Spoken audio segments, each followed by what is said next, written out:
How to reset and recover your Microsoft account password. Hello everyone, welcome to the channel. I'm Emily and I'm here to help you out today. So without any delay, let's get started.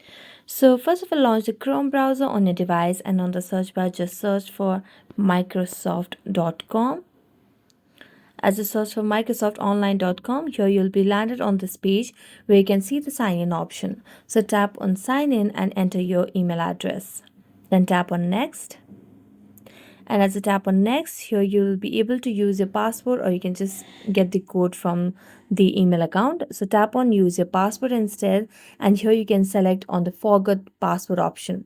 So tap on forgot password option over here, and as you do that, you can either have a code over here. Now you can just tap on get code, and a code will be sent on this email that you have associated with your Microsoft account. So just wait for a while until you receive that code.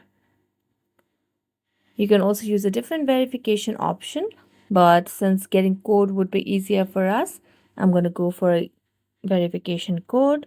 So just wait, or you can just go to your Gmail account and check for it. So let's just check on that. And here we have the email.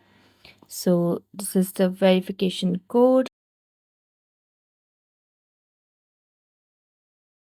And it will verify, and you just can reset your password over here by tapping on the new password and re-enter the password and tap on next, and you'll be able to reset and recover your Microsoft account password. So thank you so much for watching this video. See you next time.